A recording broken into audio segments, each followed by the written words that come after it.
दूर एकदम बॉर्डर है वो, उतनी दूर से वो पूरी टीम के साथ में चल के आए। संचालन भाई वही कर रहे थे, तो अब उतनी दूर से आके दूसरे प्रदेश में संचालन करना भी एक बहुत बड़ा चैलेंज होता है। तो जो है फिर नीलेंद्र जी आए और पूरा संचालन जो है साथ में दोनों लोगों ने सामूहिक रूप से किया। तो अलग अलग जगहों से लोग यहाँ पर आए हैं, ये सिर्फ दिल्ली प्रदेश नहीं है, यहाँ पे अलग अलग जगहों से लोग जो आए हैं। हमारा इस कार्यक्रम को करने का सिर्फ उद्देश्य एक छोटा सा जो कार्यालय का उद्घाटन है, इसके साथ ही साथ एक संदेश जो आप लोगों तक पहुंचाना है। वो संदेश यही है कि हम कब तक राजनीति के पीछे भागेंगे। मैंने फेसबुक पे लगाया, मैसेजेस की बौछार आ गई, जैसे ऐसे चलाते हैं ना स्टैंड गन, ऐसे स्टैंड गन जैसे लग रहा है लोग लेके बैठे हुए हैं। पहले तो कोई महिला निकलती नहीं है काम करने के लिए, और उस पर अगर निकलती है तो बस एक जो सबसे आसान टारगेट होता है, एक तो चरित्र, तो शादी हो चुकी है तो उस पर कुछ कर नहीं पाए बेचारे। दूसरा क्या होता है कि ये राजनीतिक पार्टी लॉन्च करेंगे, सीधा यही टारगेट लोग करते हैं कि बस आने वाले समय में एक राजनीतिक पार्टी लॉन्च करेंगी। हाँ, संगठन बना लिया है। कभी किसी ने ये क्यों नहीं सोचने की कोशिश की कि हम पिछले 15 साल से काम कर रहे हैं, हमने बिना संगठन के काम किया, अब हम संगठन की बात क्यों करें। हम संगठन की बात, हमने आज संगठन बहुजन शक्ति संगठन, ये आपका संगठन, क्योंकि बहुजन शक्ति आपसे है। मैं अकेले बहुजन शक्ति का हिस्सा नहीं हूँ। यहाँ महिलाओं को सारी हमने इसीलिए बैठा था कि बहुजन शक्ति का सबसे अहम हिस्सा जो है वो हमारी महिलाएं हैं, क्योंकि साहब कांशीराम ने अपने जीवन का सारा संघर्ष एक महिला के कंधे पर रख दिया। उनसे बड़ा कोई भी नारीवादी पैदा नहीं हुआ। बाबा साहब संविधान लिख के गए, अधिकार दे के गए, लेकिन साहब कांशीराम ने जो काम किया, अपनी पूरा उत्तराधिकार एक महिला के कंधे पे सौंपा। उससे हमारे बहुजन समाज को एक सीख लेने की ज़रूरत थी कि एक महिला इतना बड़ा काम कैसे कर सकती है, और उसने करके भी दिखाया। हमारे सामने उदाहरण है।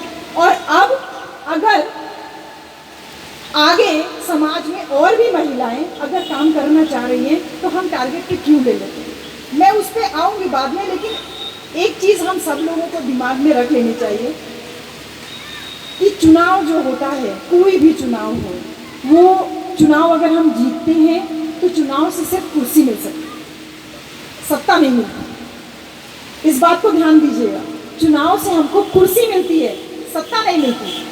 सांसद है, विधायक है, मंत्री है, लाल बत्ती है, ये सब केवल कुर्सी है, सत्ता नहीं है। इस बात को ध्यान रखिएगा। आपको लाल बत्ती आज मिली है, कल नहीं रहेगी। आप मंत्री आज हैं, कल नहीं रहेंगे। ये सत्ता नहीं है। सत्ता जो होता है वो सामाजिक प्रतिनिधित्व होता है। सत्ता सामाजिक प्रतिनिधित्व से हासिल होता है। इसलिए इसके लिए हमारे समाज को, या जिस भी समाज की सत्ता हो, उसका समाज अगर मजबूत होगा तो ही उसकी सत्ता जो है स्थायी रह सकती है। सत्ता में प्रतिनिधित्व होना बहुत जरूरी है। आज तक साहब कांशीराम जो हमको सिखा के गए, उस साहब कांशीराम की सीख का ये असर था कि हम सारे लोग आज भी बेगारी करने के लिए तैयार हैं, और कर भी रहे हैं, और बिना किसी स्वार्थ के कर रहे हैं। हम करते ही जा रहे हैं, करते ही जा रहे हैं, करते ही जा रहे हैं। लेकिन सत्ता को मजबूती तो हमारे जैसे लोगों ने ही दी ना, जो दिन रात बिना किसी स्वार्थ के काम कर रहे थे। और सत्ता कहाँ तक सिमट कर रह गई? मंत्री पद, ट्रांसफर, पोस्टिंग, लाल बत्ती, कुर्सी, बस यहीं तक सीमित रह गई। और जब वहाँ पे सीमित रहेगी और समाज का प्रतिनिधित्व नहीं रहेगा तो वो सत्ता स्थायी कैसे होगी? और वही हो रहा है पिछले 12 साल से। मैं तो बहुत आश्चर्य मुझे होता है, मैं मुंबई तक जाती हूँ और तमिलनाडु भी गई हूँ, केरल भी गई हूँ, जहाँ भी जाती हूँ हर एक व्यक्ति यही आशा से बोलता है, मैडम अब की बार अपनी सरकार बन रही है ना। हमने कहा सरकार तो उत्तर प्रदेश में बनेगी, आपको क्या फर्क? जैसे यहाँ दिल्ली में ये सब तो ऐसे लगाए रहते जैसे ऐसे उत्तर प्रदेश वाले ऐसे एम्पावर्ड फील करते हैं, ऐसे दहाड़ते हैं। तो मुझे बड़ा मतलब, अभी तक तो दिल्ली में मेरा अनुभव ऐसा नहीं रहा, लेकिन मैं इधर कुछ समय से बीच में ज़्यादा आना जाना हुआ दिल्ली, तो मुझे बहुत आश्चर्य हुआ ये जान करके कि दिल्ली में भी उतना ही एम्पावरमेंट फील करते हैं जितना और प्रदेशों में फील करते हैं। यानी कि सत्ता का केंद्र अगर साहब कांशीराम एक बना के गए थे, उससे हमें सीख लेने की ज़रूरत है। हमें इस बात को समझना पड़ेगा, बहुत अच्छे से समझना होगा कि असली परिवर्तन सामाजिक प्रतिनिधित्व से होता है।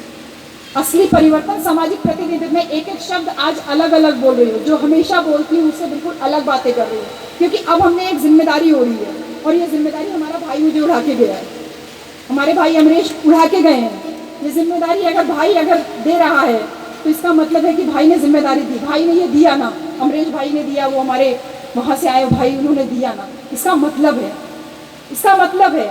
तो सत्ता जो है आपको हमें समझना होगा कि सामाजिक प्रतिनिधित्व से ही संभव होता है, सत्ता कुर्सी का नाम नहीं है। तो मन से दिमाग से ये बात निकाल दीजिए कि कुर्सी रहेगी यानी सत्ता रहेगी, सामाजिक प्रतिनिधित्व रहेगा तो ही आपकी सत्ता रहेगी। तो अगर समाज को हम मजबूत नहीं करेंगे तो किसी भी तरीके से हमारे पास कुर्सी रह नहीं सकती। अगर कुर्सी मिल भी गई तो सत्ता का संचालन हमेशा कोई ना कोई और करता है।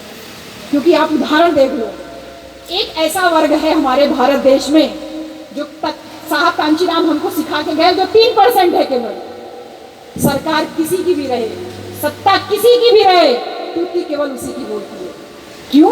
क्योंकि उसने अपने समाज को इतना मजबूत करके रखा। ये बात दिमाग में सोचिए कि कैसे वो मजबूत करके रखा। और किसी की भी सरकार रहती है, कोई भी सत्ता में रहता है तो वो कैसे अपना काम निकाल लेता है। क्यों? क्योंकि उसका सामाजिक प्रतिनिधित्व उसने सुनिश्चित करके रखा है कि हमें ऐसे ऐसे ऐसे काम करना है। और यहाँ पे हमने एक फेसबुक पे केवल लगाया और बस अब ये करने वाली है, वो करने वाली है, इधर से बम, उधर से गोला, इधर से ये शुरू हो गया। तो ये चीज़ ये जान लीजिए, मतलब हमें यह है कि लोकतंत्र में हम रहते हैं। लोकतंत्र में सत्ता का संचालन जो होता है वो कोई एक व्यक्ति नहीं करता है, बल्कि एक वर्ग करता है, एक समाज करता है। और ऐसे में जो समाज मजबूत होगा, सत्ता का संचालन निश्चित रूप से उसके हाथ में होगा। और वो उदाहरण हम देख रहे हैं, उत्तर प्रदेश में किसी की सरकार हो या केंद्र में किसी की भी सरकार हो, सत्ता का संचालन तथाकथित उन्हीं मुट्ठी भर लोगों के हाथ में हमेशा से रहता है। हम लोगों ने भी राज्यों में सरकारें बनाई, उत्तर प्रदेश में सरकारें बनाई और जगह पे भी सरकारें बनती हैं, लेकिन क्या हमारी सामाजिक स्थिति में कोई परिवर्तन हुआ? हम एम्पावर्ड तो फील करते हैं, हमने मूछें उमेटना सीख लिया, हमने नीले गमछे जय जय भीम के नारे लगाना सीख लिया, लेकिन समाज की स्थिति में अगर देखें तो क्या समाज की स्थिति में कोई परिवर्तन हम कर पाए? आर्थिक रूप से देखिए, सामाजिक रूप से बस इतनी है कि चेतना आई है, हम कार्यक्रम ऑर्गेनाइज कर लेते हैं, सारे हम खड़े होकर जय भीम का नारा लगा लेते हैं, लेकिन बाकी सारी चीज़ें आर्थिक स्तर पे हम कैसे हैं, सांस्कृतिक स्तर पे हम कैसे हैं? अगर हम आंकड़े उठा करके देखें तो सरकार किसी की भी हो, कोई भी सरकार रहे, कहीं पे भी दलितों का, पिछड़ों का, आदिवासियों का और जो हमारे अल्पसंख्यक समाज के लोग हैं, मुसलमान समाज के लोग हैं, बुद्धिस्ट हैं, जैन हैं, सिख हैं, ईसाई हैं, पारसी हैं, इन सब लोगों के जीवन के स्तर में कभी भी किसी भी सरकार ने कोई क्रांति नहीं की। हमारा स्तर वहीं का वहीं।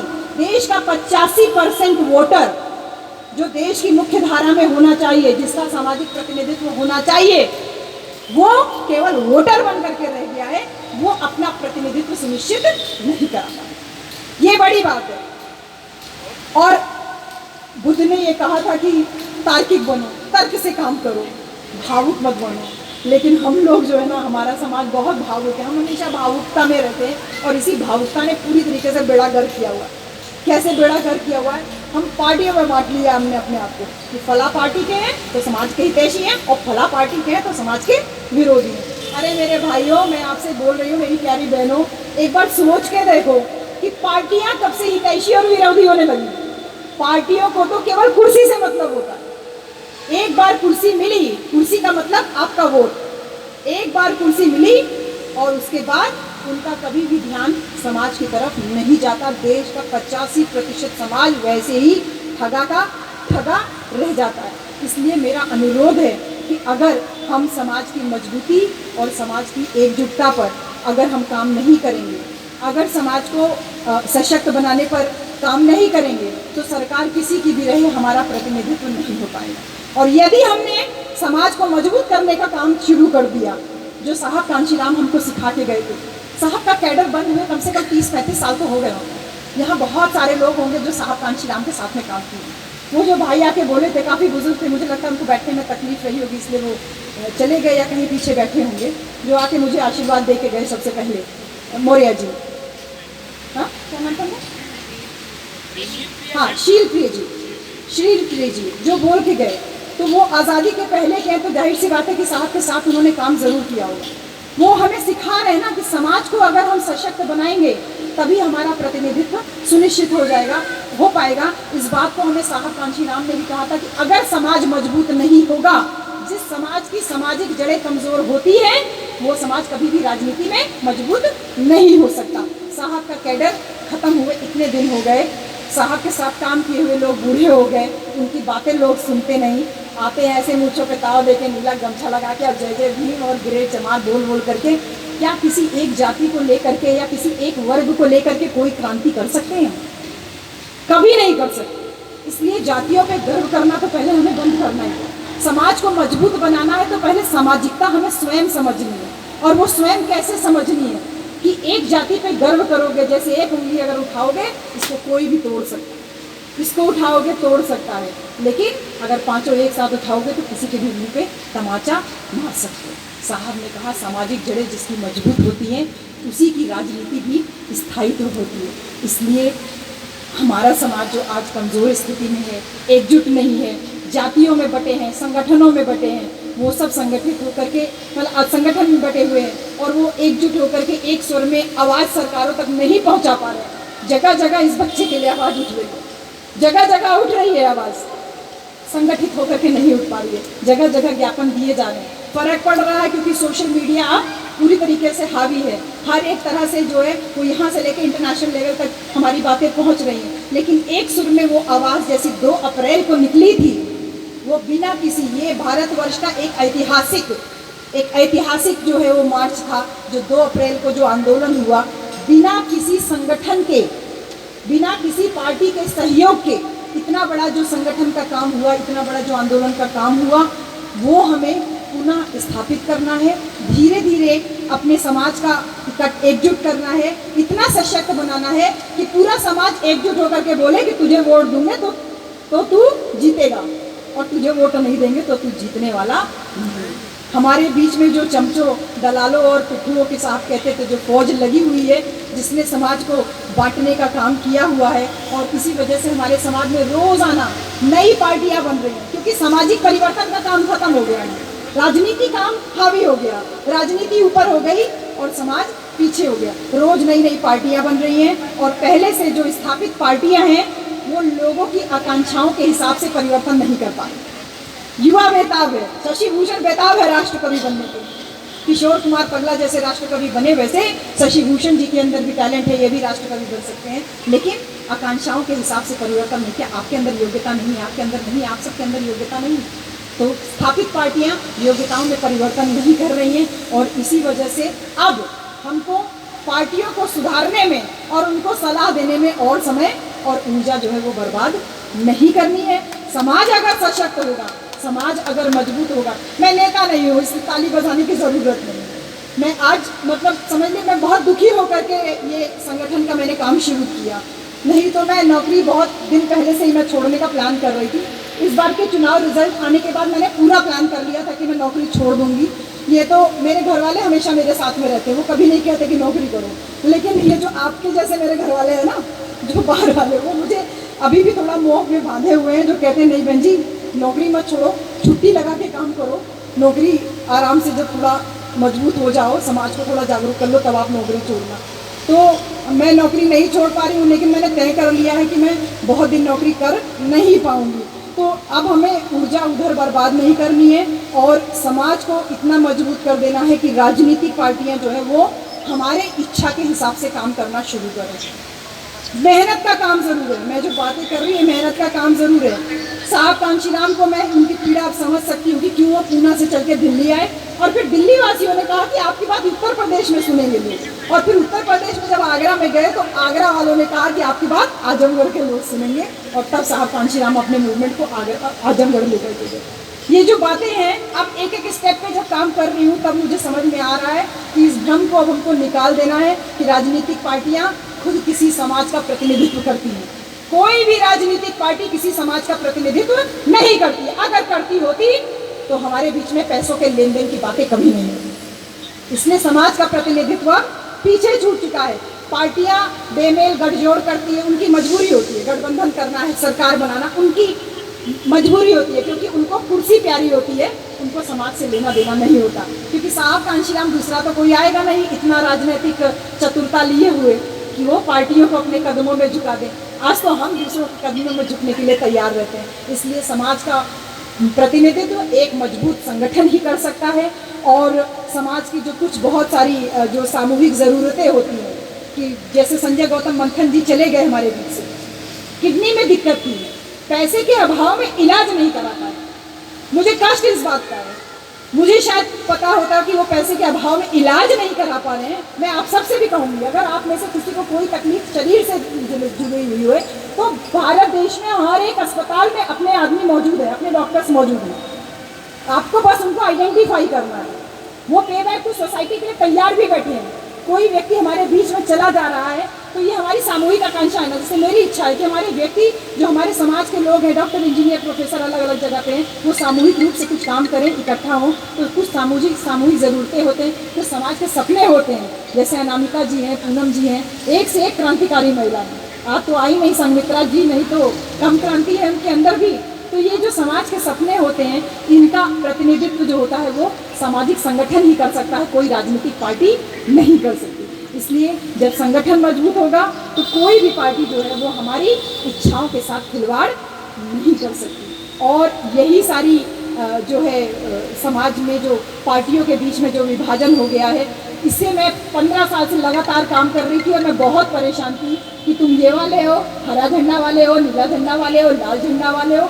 इससे बिल्कुल मतलब इस मानसिकता को हराने के लिए और एक संगठित प्रयास, एक सामूहिक प्रयास करने की ज़रूरत थी। और इस जो बहुजन समाज की ये जो कमजोरी है कि हम पार्टियों में बट करके काम करते हैं, हमारे लिए समाज जो है वो पार्टी से नीचे हो जाता है। तो ये इस मानसिकता को हराने के लिए, एक समाज की जो कमजोरी है इसको जड़ से ख़त्म करने के लिए, इसको शक्ति में तब्दील करने का समय आ चुका है। और ये बिना किसी मजबूत सामाजिक संगठन के नहीं संभव हो सकता।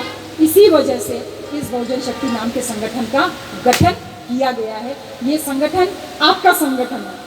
मैं फिर बोल रही हूँ कि ये समाज को मजबूत करने के लिए किया गया है। अगर हो सकता है हमारे बीच में कुछ लोगों का पॉलिटिकल मोटो हो, राजनीति करना बुरी बात नहीं है, लेकिन आपको राजनीति करना है, मैं आपको प्लेटफॉर्म दूंगी, आप आए राजनीति करें। लेकिन राजनीति का ABCD तो पहले सीख लीजिए। राजनीति का मतलब ये थोड़ी होता है कि 2 करोड़ 3 करोड़ दीजिए, टिकट लीजिए और जाके चुनाव में लड़के आ जाइए। नेता को सामाजिक बहिष्कार का डर ही नहीं रह गया। नेता डरता ही नहीं है बिल्कुल, क्योंकि वो पैसा लेके आ रहा है। नहीं तो समाज इतना मजबूत हो जाता है, समाज इतना मजबूत है, हमारा साहब का पढ़ाया हुआ अभी भी पाठ हमारे दिलों में है।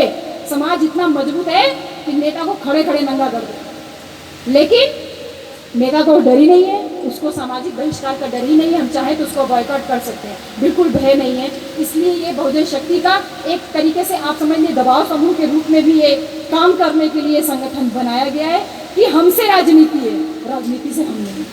ये जो गलतफहमी इन लोगों ने पाल रखी है, ये बहुजन शक्ति एक सामूहिक प्रयास है। और जो है मतलब हम पहले कोशिश कर रहे थे कुछ संगठनों से जुड़ने की कि हम क्यों ना उसी पे काम किया जाए। तो हमने ये पाया कि कुछ संगठन शिक्षित लोगों का है, जो नौकरी पेशा लोगों का है, कुछ युवाओं तक है, कुछ केवल सांस्कृतिक क्रियाकलापों तक है सीमित, और कुछ ऐसे भी हैं जिनकी विचारधारा स्पष्ट नहीं है, खाली बस्ताव देना और बस मुकदमे लड़वाना, यही सब काम रहे हैं। तो युवाओं में जो एक उग्रता और आक्रामकता का जो बीज बो रहे हैं, ये कहीं ना कहीं जो है वो समाज जो है इससे बहुत खोखलेपन की तरफ जा रहा है। क्योंकि हमें युवाओं को शिक्षित करना है, उन्हें आंदोलन की आग में ढकेल करके उनका करियर चौपट नहीं करना है। तो अन्य संगठनों के इतिहास को जब हमने खंगाला तो हमने पाया कि किसी का भी कोई फ्रूटफुल रिजल्ट नहीं है, कोई रिजल्ट ओरिएंटेड काम नहीं कर रहा। काम सब कर रहे हैं, जागृति का कार्य तो कर रहे हैं, लेकिन रिजल्ट ओरिएंटेड होना चाहिए ना। आप कोई एक विधानसभा निकाल के दिखा सकते थे ना, आप एक प्रधानी का चुनाव जीत के दिखा सकते थे ना। हम काम कर रहे थे बिना संगठन के, और हमने जाने कितने प्रधान जनरल कैटेगरी में अपने समाज के बैठा दिए। समाज मजबूत हो गया ना। वो 10-12 गांव के लोग थे, उसमें 4-5 गांव के लोग इकट्ठा हो गए, उन्होंने कहा हमारा ही प्रधान होएगा, हमारा ही हुआ। जिला पंचायत सदस्य गाजीपुर, बलिया, देवरिया, जो जो एरिया हमारा पूर्वांचल का बेल्ट है, आजमगढ़, इन सारी बेल्ट में जाने कितने जिला पंचायत हमने निर्दलीय जो है वो टिकट नहीं मिला उनको, क्योंकि बेचारे कमजोर बच्चे थे, गांव के बच्चे थे, नहीं कर पाते, लेकिन समाज के लिए समर्पित थे, वो निकल के आए समाज में सामने। तो रिजल्ट ओरिएंटेड काम होना चाहिए कि समाज अगर प्रतिनिधित्व करने के लिए तैयार है तो समाज को प्रतिनिधित्व का मौका मिलना चाहिए। तो अगर हमने देखा कि लोग ज़्यादातर आपस में ही उलझे हुए मिले, कुछ लोगों में बहुत दूरदर्शिता नहीं मिली कि आगे क्या करना चाहते हैं, तो हमने फिर यही सोचा कि किसी निर्जीव संगठन में जान फूकने में एनर्जी लगाने से बेहतर है कि किसी तरीके से कोई विवाद में ना पड़ा जाए, बल्कि निर्विवाद तरीके से एक्शन प्लान करने का ये समय आ चुका है। अब हम करेंगे, फिर से उसको उठाएंगे और करेंगे और लेके आगे बढ़ेंगे। तो इतने 36 संगठन बने हुए हैं, हजारों सैकड़ों संगठन बने हुए हैं, तो हमें डायरेक्ट एक्शन प्लान का करने का समय आ गया है। और इसीलिए आज समय है हमें साहब कांशीराम की विरासत को, उनकी बनाई हुई पूंजी को, उनकी साहब की विचारधारा को और तथागत गौतम बुद्ध के आदर्शों को, इन सबको हमें संजोए रखना है, जिंदा रखना है। और ये महान विरासत कमज़ोर और खोखले कंधों से नहीं जो है संभाली जा सकती। तो इसलिए हमें भागीदारी को, जो एक अंतिम छोर पे बैठा व्यक्ति है वो आपसे एसोसिएट कर सके। जब हम गांव में जाते हैं, उनके बीच में बैठ के खाना खाते हैं, तब उनको लगता है अच्छा बहन जी आप इतनी बड़ी प्रोफेसर हैं, हमारे साथ में बैठ के खाना खाती हैं, हमारा कपड़ा गंदा, हमारा घर गंदा, प्लेट गंदा। मैंने कहा जिस प्लेट में आप खा सकते हो वो प्लेट गंदा कैसे हो सकता है? जिस प्लेट में आप प्रतिदिन खा रहे हो वो गंदा कैसे हो सकता है? तो जाहिर सी बात है उसका एक जुड़ाव अलग तरीके का होगा। समाज का आखिरी छोर पे जो बैठा हुआ व्यक्ति है, अगर वो आपसे अपने आप को एसोसिएट कर लेता है तो आप मिशन में सक्सेसफुल हो, आप एक जो है अपने आप को सफल मान सकते हो। और यही सारी उद्देश्यों को लेकर के, इन सारे सपनों को साकार करने के लिए, समाज को वापस संगठित करने के लिए, भागीदारी सुनिश्चित करने के लिए इस बहुजन शक्ति का गठन किया गया है। क्योंकि बहुजन शक्ति सिर्फ एक नाम नहीं है, एक सोच है ना। हर एक व्यक्ति बहुजन शक्ति है, एक सोच है, एक उड़ान है जिसको हमें तय करना है। तो बहुजन शक्ति की जो हमारी टीम है, जैसे वो बैठ रहे, अभी जो डीपी बॉस जी देवरिया से आए थे बोल रहे थे, ये सारी टीम के लोग 65+ हैं और ये दावा करते हैं कि मैडम आपका कार्यक्रम लंदन में भी होगा तो भी हम पैसे का जुगाड़ करके टिकट करके वहाँ जरूर पहुँचे। 65+ व्यक्ति के अंदर इतना जज्बा है। वो देवरिया एक कोना उस छोर से यहाँ से चले आए, तमाम साथी आए हमारे देवरिया से, अरविंद गौतम मैनेजर जी हैं, बहुत लोग आए हैं, अलग अलग जिलों से लोग आए हुए हैं। तो ये सारे क्या है, मतलब बहुजन शक्ति ही तो है ना, एक उड़ान है जिसको हमें तय करना है। तो हमारे सारे साथियों ने, जो हमारे सलाहकार हैं, हमारे बुद्धिजीवी, हमारे जो सीनियर लोग हैं, इन सब लोगों ने तय किया कि इसका नाम बहुजन शक्ति होना चाहिए। और इसका जो लोगो है, मैं सीधे फोकस उसी पे कर रही हूँ, इसका जो लोगो आप देख रहे हैं, ये लोगो चक्र है और उस चक्र पे खड़ा हुआ हाथी है। तो ऑटोमेटिकली बहुजन शक्ति को ये अपने आप में डिफाइन कर रहा है। सम्राट अशोक ने हमें जो धम्म चक्र दिया, जिसको बाबा साहब ने भारत के संविधान में और इसके साथ ही साथ जो तिरंगे में लगाया, उस तिरंगे को चौरंगा बनाया और उस चौरंगे को आज ये मजबूर कर रहे थे 20-20 रुपए में खरीदने के लिए। तो ये एक कमर्शलाइज कर रहे हैं हर एक चीज़ को। आपको भी ढंग से जोड़ना है अपने मिशन मूवमेंट को। थोड़ा सा इस बात को ध्यान रखना है कि जैसा काम सम्यक प्रकाशन ग्रुप कर रहा है, इसने मिशन को अर्थ से जोड़ दिया। अब वो केवल खुद नहीं कमा रहे, उनके तो पिताजी पूंजी लगा के चले गए, वो आप सबको अवसर दे रहे हैं। पूरे देश दुनिया में उन लोगों के गांव देहात में किताबें मिलती, कहाँ सम्यक प्रकाशन, किसी की किताबें मिले ना मिले, सम्यक प्रकाशन की किताबें जरूर मिलती। आर्थिक रूप से आप मजबूत कर रहे हैं ना, आप तो हैं, लेकिन आपकी सोच कितनी बड़ी है। और उस दिन कपिल भाई से मैं मिली तो कपिल भाई ने कहा कि हमने पूरे परिवार को भी लगा दिया पापा की जाने के लिए। हर एक व्यक्ति इसका तो केवल वो आपका परिवार, आपके परिवार तक सीमित नहीं है, ये परिवार हम जानते हैं कि पूरे समाज तक सीमित। एक समाज को आगे बढ़ाने का कार्य, बहुजन शक्ति को एक शक्ति देने का कार्य सम्यक प्रकाशन जैसे जो प्रकाशक हैं ये कर रहे हैं। तो ये जो प्रतीक चिन्ह है, ये अपने आप में सेल्फ एक्सप्लेनेटरी है कि ये 24 तीलियाँ होती हैं इसमें चक्र में, और वो 24 तीलियाँ हमको 24 घंटे चलायमान रखने के लिए कहते हैं। आप लोग कह रहे थे ना कि मैडम अपना बचा हुआ समय समाज को देती हूँ। बचा नहीं, मैं बचा हुआ समय नौकरी को देती हूँ, क्योंकि मैं खा तो समाज की रही हूँ ना, तो मैं बचा हुआ समाज को कैसे दे सकती हूँ? जिसका ज़्यादा हिस्सा है तो जिम्मेदारी उसके प्रति मेरी ज़्यादा है ना। साहब ने कहा जिसकी जितनी हिस्सेदारी उसकी उतनी भागीदारी। हम हिस्सेदारी ज़्यादा ले रहे हैं ना, मैं प्रोफेसर हो गई, वो भी इतनी बड़ी यूनिवर्सिटी में, मैंने ज़्यादा हिस्सा ले लिया ना, तो मुझे बाकी सबकी भागीदारी ज़्यादा सुनिश्चित करनी है। तो एक सेल्फ एक्सप्लेनेटरी लोगो है, हाथी है। साहब ने कहा बहुजन समाज हाथी के समान विशाल है, इसको अपनी शक्ति का एहसास नहीं है। ये जातियों में बटा है, जहाँ धोबी से पासी कहता है मैं तुझसे ऊंचा, पासी से चमार कहता है मैं तुझसे ऊंचा, पर से कहार कहेगा मैं तुझसे ऊंचा, कहार से अहिर कहेगा मैं तुझसे ऊंचा, अहिर से लोहार कहेगा मैं तुझसे ऊंचा।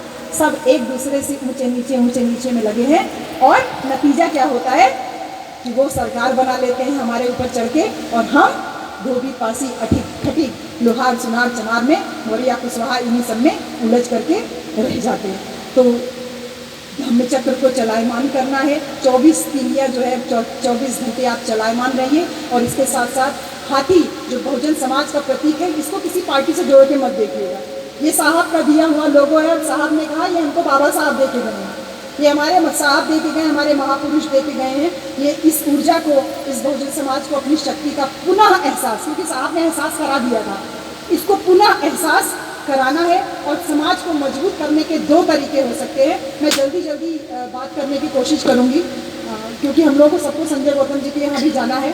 समाज को मजबूत करने के 2 तरीके होते हैं। एक तो आप सत्ता प्राप्त कर लीजिए, सत्ता प्राप्त कर लीजिए, और जैसे हुआ था एक बार अपने उत्तर प्रदेश में भी, सत्ता प्राप्त कर लीजिए और उसके बाद जमीन का पट्टा बांटिए, स्कूल खोलिए, कॉलेज खोलिए, स्मारक बनाइए, और समाज में सत्ता मिल जाने के बाद में समाज को मजबूत करने का काम करें। एक तो ये तरीका है। दूसरा तरीका है समाज में नीचे लेवल से, एकदम ग्रास रूट लेवल से, हर मोर्चे पर मजबूत करते हुए, समाज को मजबूत करते हुए सत्ता में भागीदारी सुनिश्चित करें। अभी तक साहब कांशीराम जब तक थे तब तक तो हम दोनों तरीके से चल रहे थे, वो ग्रास रूट लेवल पे भी काम कर रहे थे और ऊपर लेवल पे भी काम कर रहे थे। लेकिन ज़्यादातर और जगह पे देखा जाए तो ज़्यादातर पहला तरीका ही अपनाया जाता है कि सत्ता में आएंगे तब ये होगा, सत्ता में आएंगे तब ये होगा, ना नौमन तेल होगा और ना होगा उत्तर